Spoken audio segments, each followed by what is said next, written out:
आपको आज हम अपने खूबसूरत और रंग से भरे हुए देश के बारे में बताएंगे। इस देश की बात ही अलग है। आप जितने इसमें अंदर जाते जाओगे उतना ही इसकी विभिन्न भाषाओं और अलग अलग देश के रंगों में खो जाओगे।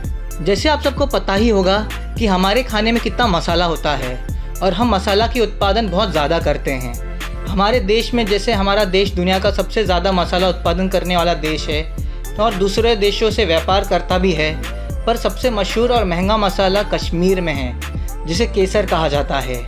ये सिर्फ इंडिया में ही नहीं, ईरान और स्पेन में भी उत्पन्न होता है, पर कश्मीर की बात ही अलग है।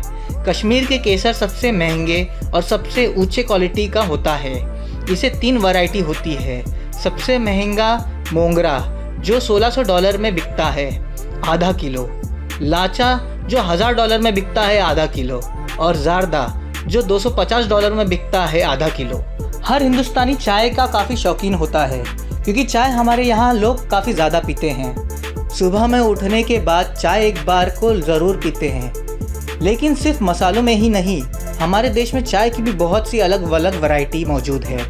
जैसे सबको दार्जिलिंग और असम की चाय उत्पादन के बारे में पता होगा, पर क्या आपको पता है कर्नाटका, मुन्नार और मांगरा में भी चाय की बड़ी मात्रा में उत्पादन होती है और भी अलग अलग राज्य में होती है।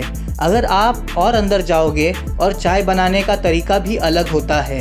कोई आम चाय पीना पसंद करता है तो कोई बटर चाय, कोई हर्बल टी तो कोई ग्रीन टी, और मसाले वाली चाय की तो बात ही अलग है। अगर कोई बाहर से इंडिया में आए तो उसे लगभग भाषाओं का बहुत बड़ा बुक लाना पड़ेगा, जो एक ग्रंथ जितना मोटा होगा, क्योंकि इस देश में भाषाओं का समुद्र है। क्योंकि यहाँ 22 अलग अलग इस्तेमाल करने वाली आधिकारिक भाषाएं हैं। लेकिन अगर लोकल भाषाओं में घुसा जाए, जिसमें सब जोड़ दिया जाए, आदिवासी से लेके इंग्लिश तक, कुल मिला के 1600 से भी ज़्यादा भाषाएं हैं। और इसीलिए भाषाओं की काफ़ी समाचार के पत्र और किताबें यहाँ छापी जाती हैं। अब समझे क्यों भाषाओं का समुद्र है ये देश।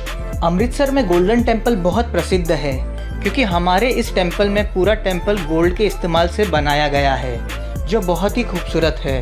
और उससे भी खूबसूरत है यहाँ पे लोगों का खाना खिलाने वाला लंगर, जो शुद्ध शाकाहारी खाना होता है, जो इस टेम्पल के दौरान हर कोई इस भोजन को लुत्फ़ उठा सकता है। इससे खाने के लिए कोई भी आ सकता है, कोई भी धर्म का हो, यहाँ पे हर किसी को खाना खिलाया जाता है। हर दिन लगभग 50,000 लोगों को और त्यौहार के दिनों पे 2 लाख लोगों को खाना खिलाया जाता है। और इसमें खाना खिलाने की सेवा हर कोई कर सकता है, कोई फिक्स लोग नहीं करते। और ऐसा ही लंगर शिरडी के मंदिर में भी खिलाया जाता है, जिसका खाना पूरा सोलार के उत्पादन से बनाया जाता है। आपको कुंभ मेला के बारे में तो मालूम ही होगा। हमारे देश में ये मेला मनाया जाता है। कुंभ मेला उसको बोला जाता है जहाँ बहुत सारे लोग एक जगह पे इकट्ठा होते हैं और इसे त्यौहार की तरह मनाया जाता है। 2011 में बहुत सारे लोग एक साथ मिलकर कुंभ मेला के लिए इकट्ठा हुए थे, जिसे माना जाता है कि ये कुंभ मेला अंतरिक्ष से भी देखा जा सकता है, जो लगभग 7 करोड़ से ज़्यादा लोग इकट्ठा हुए थे वहाँ।